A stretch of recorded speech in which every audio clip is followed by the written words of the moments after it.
do want to thank you first, Judge Aquilina, for giving all of us the chance to reclaim our voices. Our voices were taken from us for so long, and I am grateful beyond what I can express that you have given us the chance to restore them. There are two major purposes in our criminal justice system, Your Honor: the pursuit of justice and the protection of the innocent. Neither of these purposes can be met if anything less than the maximum available sentence under the plea agreement is imposed upon Larry for his crimes. Not because the federal sentence he will already serve is lacking, but because the sentence rendered today will send a message across this country, a message to every victim, and a message to every perpetrator.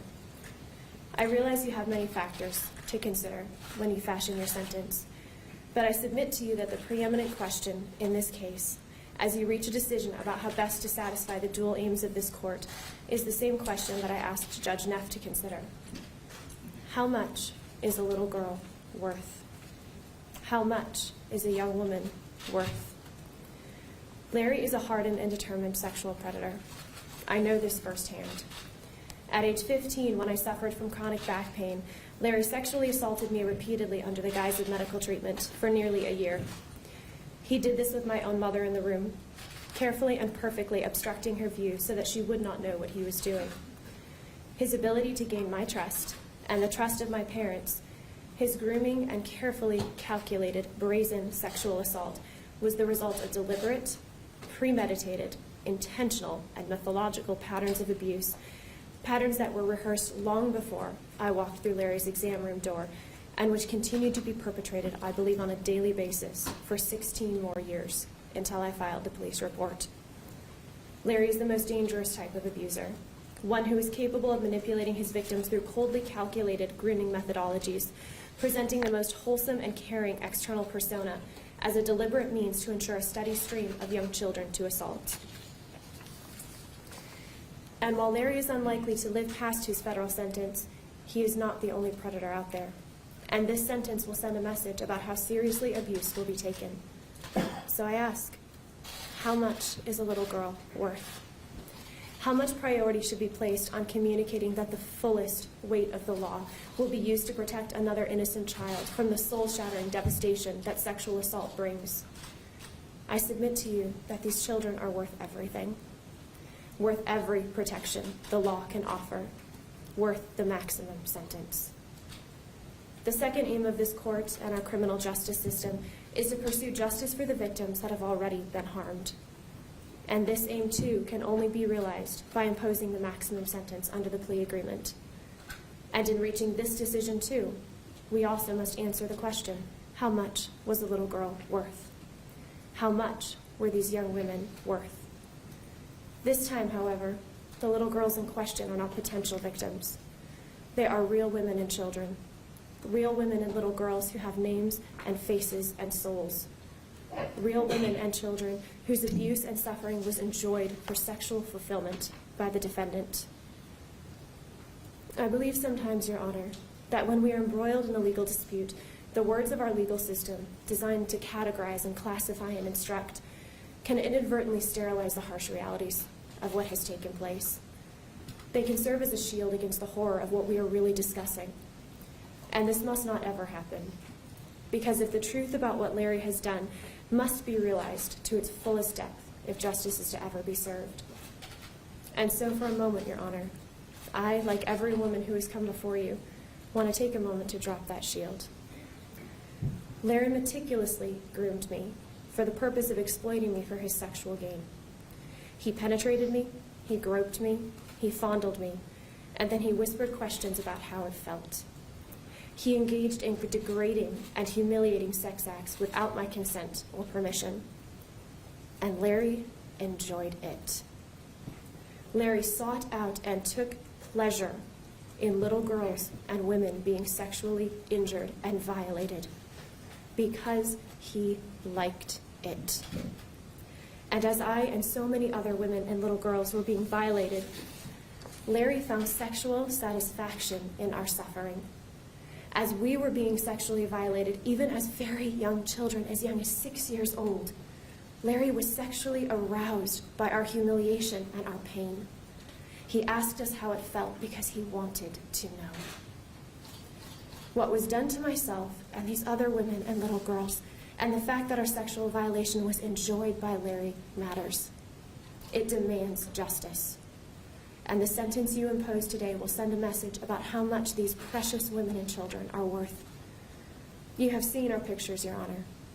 Moments in time captured when they were young and vulnerable and violated. I think of the young girl that I was, and the little girls and young women all of these survivors were every day. I feel like I see them in the faces of my two precious daughters. When I watch my daughter's eyes light up as they dance to the Nutcracker, I remember the little girl that I and all of these women used to be. The sparkle their eyes must have had, as mine did, before their innocence was taken.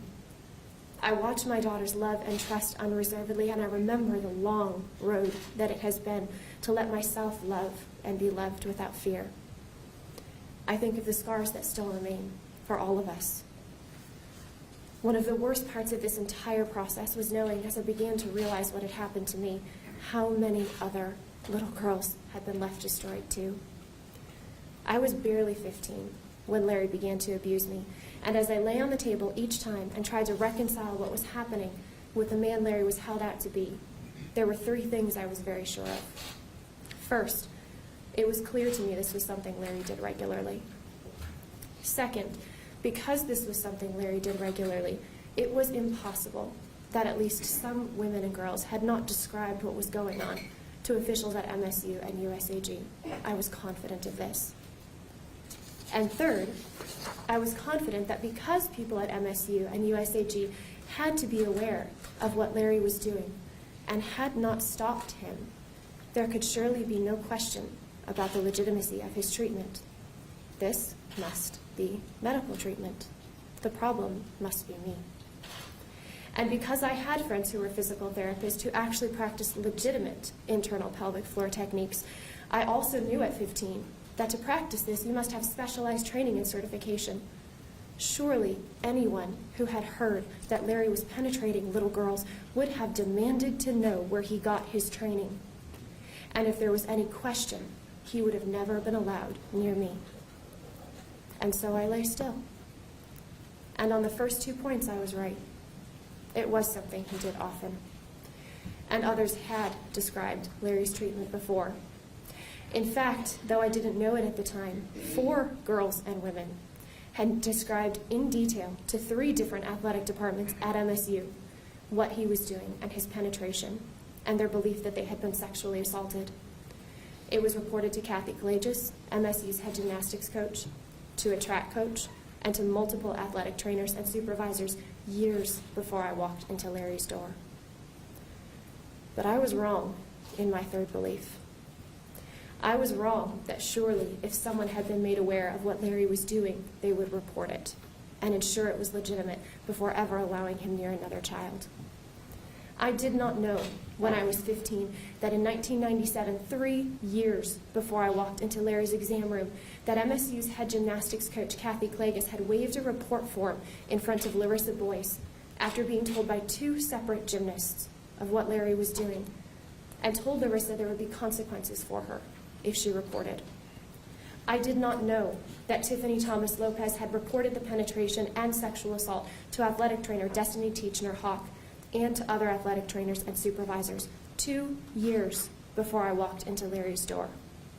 I did not know that Christy Achenbach had reported the penetration and sexual assault to her track coach and her athletic trainers and had also been silenced a full year before I walked into Larry's door. I did not know that Jennifer Bedford had also reported to Destiny Teachner-Hawk and asked if she could file a report that Larry's treatment made her feel uncomfortable, and that she had also been silenced. At 15, I believed that the adults at MSU surrounding Larry would do the right thing if they're aware of what Larry was doing, and I was terribly wrong. And discovering that I could not only trust my abuser, but I could not trust the people surrounding him has been devastating. It is part of the consequences of sexual assault, and it needs to be taken seriously. I did not know that at the same time Larry was penetrating me, USAG was systematically burying reports of sexual assault against member coaches in a file cabinet instead of reporting them. creating a culture where predators like Larry and so many others in the organization, up to the highest level coaches, were able to sexually abuse children, including our Olympians, without any fear of being caught. I did not know that, contrary to my belief, the elite gymnasts whose pictures were plastered on Larry's wall were far from protected.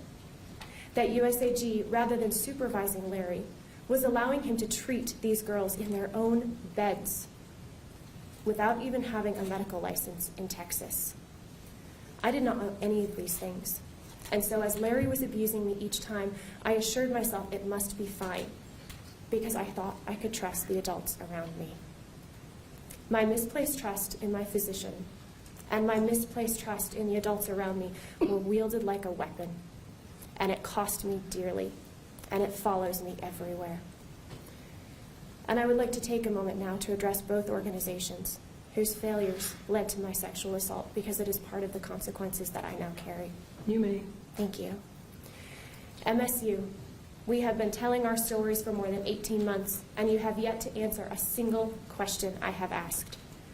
Every time I repeat these facts about the number of women who reported to employees at MSU and were silenced, you respond the exact same way. You issue a press statement saying there was no cover-up because no one who heard the reports of assault believed that Larry was committing abuse. You play word games, saying you didn't know because no one believed. I know that. And the reason everyone who heard about Larry's abuse did not believe it is because they did not listen. They did not listen in 1997 or 1998 or 1999 or 2000 or 2004 or 2014. No one knew, according to your definition of know, because no one handled the reports of abuse properly. Victims were silenced, intimidated, repeatedly told it was medical treatment, and even forced to go back for continued sexual assault. You have stated in the motion to dismiss our civil suit that ironically is being heard right now in court as I am speaking, that the reports that were given in 1997, 98, 99, and 2000 to track coaches, head gymnastics coaches, and athletic trainers and supervisors don't, quote, count as notice because these teenagers didn't report it to the right official. The 14-year-old didn't go to the right person. You have stated that no reports of sexual assault count as notice unless it is reported to a person who is capable of firing the alleged perpetrator. This entirely contradicts the letter that President Simon sent to all 11,000 MSU employees in 2012, reminding them that MSU policy requires them to report any suspected child abuse and any allegations of sexual assault against someone at MSU. So MSU, which is it? Do your employees have a duty to protect children or not? It has been 18 months.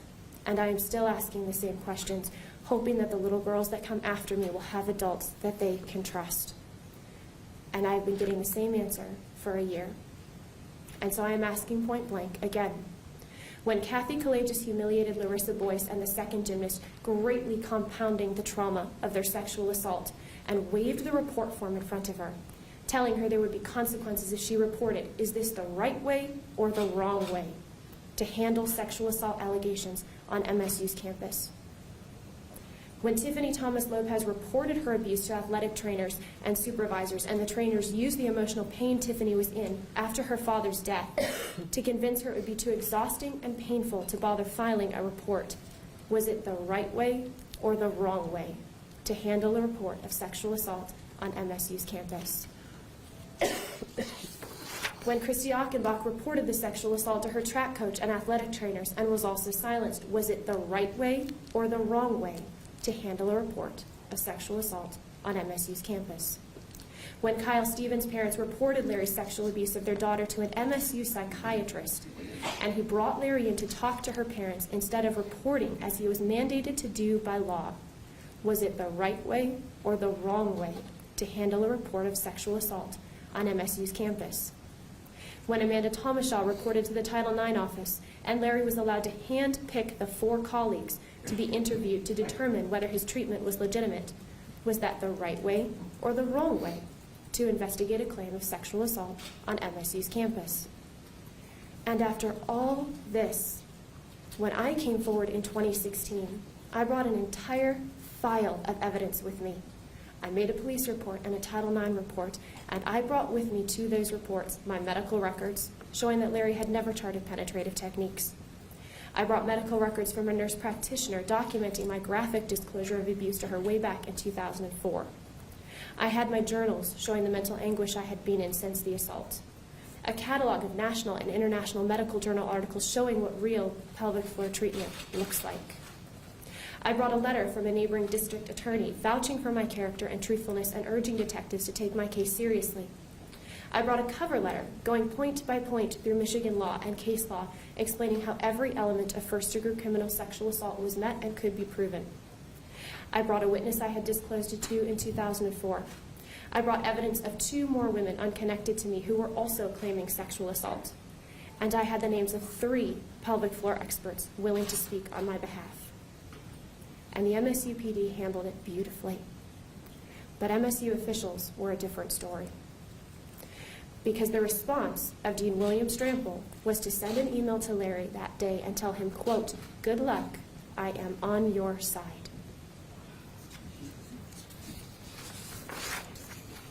And when my video testimony to the Indy Star came out, graphically describing the abuse that Larry perpetrated, disclosing horrific details to the world that no one was ever supposed to know, that I had never told anyone, even my own husband, until that point, Dean Strample forwarded that video testimony to the MSU provost, and he mocked it. He called it the cherry on the cake of his day. President Simon and Board of Trustees, is this the right way to handle disclosures of abuse on MSU's campus? When Brooke Lemon, one of the doctors Larry was allowed to handpick to clear himself in 2014, was interviewed for my investigation, she said I hadn't really been penetrated. I only thought I had because, quote, "When I am a 15-year-old girl, I think everything between my legs is my vagina." I only thought Larry had put his fingers in me for up to 40 minutes at a time for a full year. I was just confused. Sounds eerily familiar to what Amanda Thomashaw was told in 2014, that she, quote, "didn't understand the nuanced differences between sexual assault and a medical exam." It sounds eerily familiar to what every single woman was told all the way back to 1997. We were all wrong. We were all just confused. Board of Trustees, is this the right way to handle disclosures of sexual assault on MSU's campus? And if that were not bad enough, when I finally joined the civil suit 5 months later, after waiting for almost half a year for MSU to do the right thing, the vice president of the Board of Trustees, Joel Ferguson, went on television and gave a press interview in which he claimed those of us who had filed civil suit were ambulance chasers who were looking for a payday. In fact, I know that at least one other high-ranking MSU official has specifically called me out by name and said I am in it for the money. This has never been contradicted, retracted, or refuted. And MSU, you need to realize that you are greatly compounding the damage done to these abuse victims by the way you are responding. This, what it took to get here, what we had to go through for our voices to be heard because of the responses of the adults in authority, has greatly compounded the damage we suffer, and it matters. We have waited 18 months to be told, no, this is not how we handle this on MSU's campus. But instead, everyone has doubled down on the claim that nothing was done wrong. And the only conclusion that can be reached is that no one truly sees anything wrong with any of this. And that is terrifying. And it leaves me terrified for the little girls of the future, who we are here to protect. And because of this willful ignorance, victim silencing, and mishandling of sexual assault reports against Larry in 97, 98, and 99, I walked through Larry's door in 2000 and never walked out the same. Not long after I stopped seeing Larry, I transitioned from athlete to coach. And every day that I nurtured those baby gymnasts, I wondered if any of them would find their way into his exam room.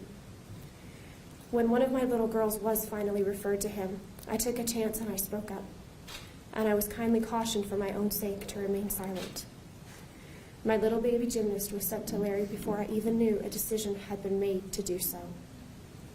Her family moved away almost immediately thereafter, and I wept for that little girl, and I prayed to God that she was under the age range that Larry preferred. She was 7. But when I filed my police report, Kyle Stevens came forward, and she was 6, a year younger than my little girl. And I cried in my kitchen, and I don't know yet if that little girl walked out the same that she walked in. I transitioned from coaching to working in public policy, and I fought fear every time I had to commute or work in close quarters with my male colleagues.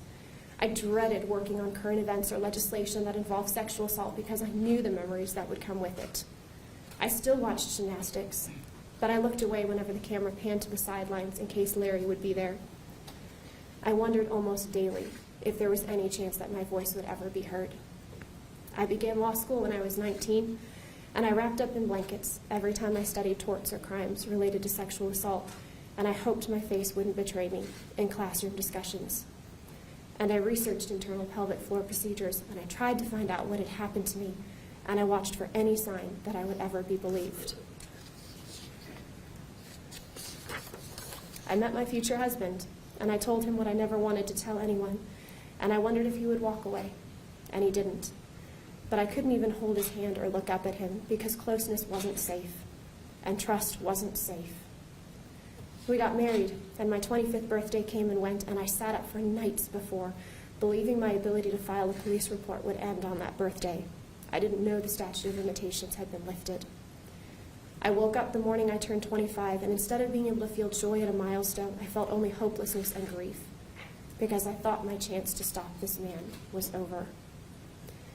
I thought daily about all the little women and girls walking into his office, and I wondered if it would ever, ever end. I became a mother 3 times over, and the fear that hung over each birth, knowing I would be vulnerable in a medical setting, cast a horrific shadow over what should have been an occasion of pure joy. And I watched for a chance to be believed, and I waited. I held my firstborn, and then my 2 daughters, and each time I did, Larry, I remembered the day you brought Caroline into your office so that I could hold her. You knew how much I loved children, and you used your own daughter to manipulate me. And every time I held my babies, I prayed to God you would leave your abuse in the exam room and not take it home to the little girl born with black hair just like her daddy. And then the IndyStar story came out about the rampant cover-up of sexual abuse at USAG, and I knew this was the chance. And I wrote them immediately. But because of what Larry did, the cost of making it end has been incredibly high. And the effects of Larry's abuse has been redoubled in the effort that it took to stop him. Choosing to live those moments over and over, daily releasing every shred of privacy I had, living with the reality that I not only didn't get to choose what you did, but now I didn't get to choose who knew about it. Even my status as a sexual assault victim has impacted, or did impact, my ability to advocate for sexual assault victims, because once it became known that I too had experienced sexual assault, people close to me used it as an excuse to brush off my concerns when I advocated for others who had been abused, saying I was just obsessed because of what I had gone through, that I was imposing my own experience upon other institutions who had massive failures, and much worse.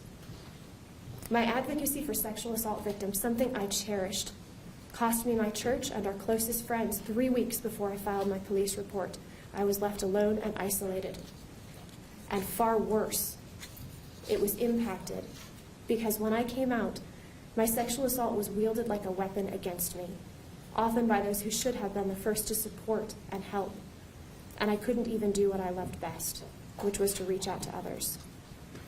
I was subjected to lies and attacks on my character, including very publicly by attorney Shannon Smith when I testified under oath. I was being attacked for wanting fame and attention, for making up a story to try to get money. And, Your Honor, since these attacks were made on my character very publicly, on public record, I would like to take an opportunity briefly now to correct them. You may proceed. Thank you. Out of the 2 women in question that day, Ms. Smith and I, who were attempting to communicate through either questions or answers, I would like to note that only one of us was taking pictures of the courtroom on her cell phone. Only one of us posed for the press and said, quote, "I feel like I should say cheese." And out of the two of us, only one of us was making money off her court appearance that day. I don't feel the need to say anything else. I think I've communicated clearly. Your Honor, I'm sorry, again, I have to object with the commentary directed towards the defense counsel. All right. I'm sorry. First of all, we need everybody to calm down. Counsel, I've heard you. She's not going to say anything else. This is her time to speak. You are going to get your opportunity, and you can counter what you need to.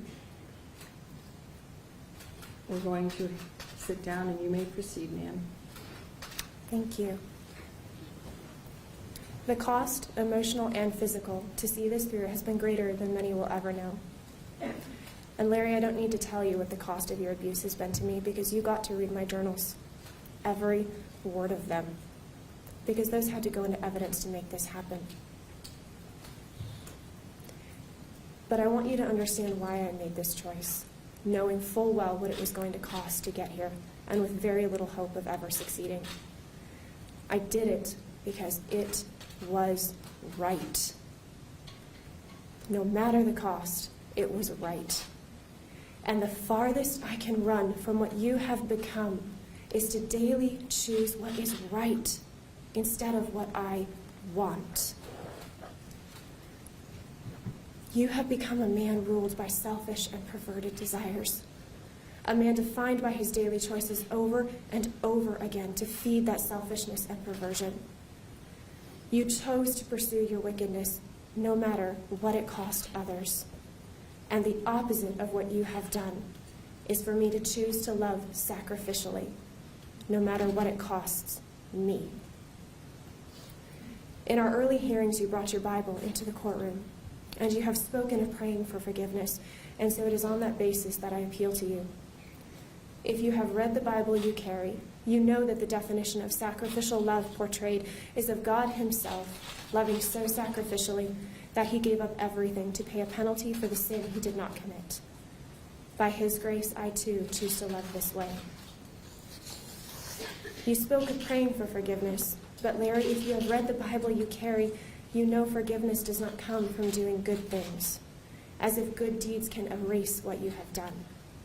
It comes from repentance, which requires facing and acknowledging the truth about what you have done in all of its utter depravity and horror, without mitigation, without excuse, without acting as if good deeds can erase what you have seen in this courtroom today. The Bible you carry says it is better for a millstone to be thrown around your neck and you thrown into a lake than for you to make even one child stumble. And you have damaged hundreds. The Bible you speak carries a final judgment where all of God's wrath and its eternal terror is poured out on men like you. Should you ever reach the point of truly facing what you have done, the guilt will be crushing. And that is what makes the gospel of Christ so sweet, because it extends grace and hope and mercy where none should be found. And it will be there for you. I pray you experience the soul-crushing weight of guilt so that you may someday experience true repentance and true forgiveness from God, which you need far more than forgiveness from me, though I extend that to you as well. Throughout this process, I have clung to a quote by C.S. Lewis where he says, "My argument against God was that the universe seemed so cruel and unjust. But how had I got this idea of unjust and just? A man does not call a line crooked unless he first has some idea of straight. What was I comparing the universe to when I called it unjust? Larry, I can call what you did evil and wicked because it was. And I know it was evil and wicked because the straight line exists. Their straight line is not measured based on your perception or anyone else's perception. And this means I can speak the truth about my abuse without minimization or mitigation, and I can call it evil because I know what goodness is. And this is why I pity you.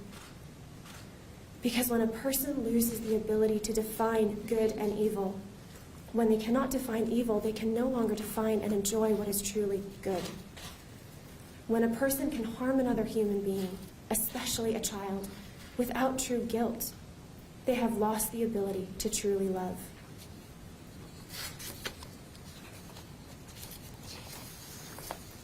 Larry, you have shut yourself off from every truly beautiful and good thing in this world that could have and should have brought you joy and fulfillment. And I pity you for it. You could have had everything you pretended to be. Every woman who stood up here truly loved you as an innocent child. Real, genuine love for you. And it did not satisfy. I have experienced the soul-satisfying joy of a marriage built on sacrificial love and safety and tenderness and care. I have experienced true intimacy in its deepest joys, and it is beautiful and sacred and glorious. And that is a joy you have cut yourself off from ever experiencing. And I pity you for it. I have been there for young gymnasts and helped them transform from awkward little girls to graceful, beautiful, confident athletes, and taken joy in their success because I wanted what was best for them. And this is a joy you have cut yourself off from forever because your desire to help was nothing more than a facade for your desire to harm. I have lived the deep satisfaction of wrapping my small children up in my arms and making them feel safe and secure because I was safe. And this is a rich joy beyond what I can express. And you have cut yourself off from it because you were not safe. And I pity you for that. In losing the ability to call evil what it is, without mitigation, without minimization, you have lost the ability to define and enjoy love and goodness. You have fashioned for yourself a prison that is far, far worse than any I could ever put you in. And I pity you for that. And this is also why, in many ways, Your Honor, the worst part of this process was each name, each number who came forward to the police. With each Jane Doe, I saw my little girls, and the little girls that were. The little girls who walked into Larry's office that I could not save because no one wanted to listen. And while that is not my guilt, it is pain I still carry and pain I share with them. I cried for them. And with every tear that fell, I wondered who was going to find these little girls? Who was going to tell them how much they are worth? How valuable they are, how deserving of justice and protection. Who is going to tell these little girls that what was done to them matters, that they are seen and valued, that they are not alone, and they are not unprotected? And I could not do that. But we are here now, and today that message can be sent. With the sentence you hand down, you can communicate to all these little girls and to every predator, to every little girl or young woman who is watching, how much a little girl is worth. I am asking that when we leave this courtroom, we leave knowing that when Larry was sexually aroused and gratified by our violation, when he enjoyed our suffering, when he took pleasure in our abuse, that it was evil and wrong. I ask that you hand down a sentence that tells us that what was done to us matters, that we know we are worth everything, worth the greatest protection the law can offer, the greatest measure of justice available. And to everyone who is watching, I ask that same question. How much is a little girl worth? Larry said in court that he hoped education and learning would happen from this tragedy, and I share that hope. And this is what we need to learn. Look around the courtroom. Remember what you have witnessed these past 7 days. This is what it looks like when someone chooses to put their selfish desires above the safety and love for those around them. And let it be a warning to us all. And moving forward as a society, this is what it looks like when the adults in authority do not respond properly to disclosures of sexual assault.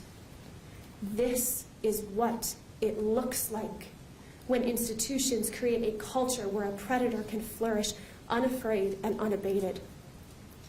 And this is what it looks like when people in authority refuse to listen, put friendships in front of the truth, fail to create or enforce proper policy, and fail to hold enablers accountable. This is what it looks like. It looks like a courtroom full of survivors who carry deep wounds. Women and girls who have banded together to fight for themselves because no one else would do it. Women and girls who carry scars that will never fully heal, but who have made the choice to place the guilt and shame on the only person to whom it belongs, the abuser. But may the horror expressed in this courtroom over the last 7 days be motivation for anyone and everyone, no matter the context, to take responsibility if they have erred in protecting a child, to understand the incredible failures that led to this week, and to do it better the next time. Judge Aquilina, I plead with you as you deliberate the sentence to give Larry, send a message that these victims are worth everything. In order to meet both the goals of this court, I plead with you to impose the maximum sentence under the plea agreement, because everything is what these survivors are worth. Thank you. Thank you. Are you asking for restitution? No, ma'am. I'm going to leave it open anyway. You might find that if it's available, if you don't need the money, you have another pocket to fill. Someone else, the sister survivor, might be able to use it. I don't know, but it is your money and it is your right. So I will leave it open. You don't have to use it. I want you to know that your words are the right words. You didn't just build a file. You built an army of survivors, and you are a 5-star general. Your demands for accountability and change are happening.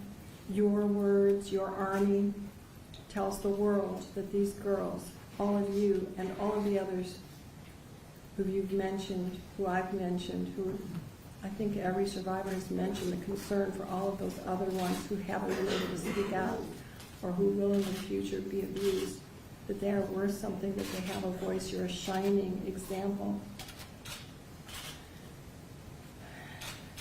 Your words have grace and great hope for a better future in the world, for all women, for all children, for all survivors. And this is, as you know, sadly, not just limited to women or children, female, also male.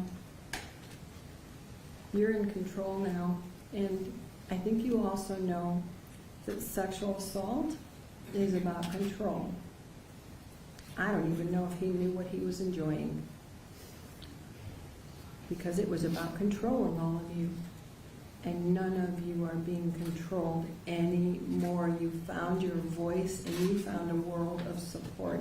He will lose his voice, his freedom, his ability to move. How much is a little girl worth? It's sad that if I answered that question, I'd have to violate the law, and I won't. I appreciate that. I think you all in the Me Too movement need to put lines above that.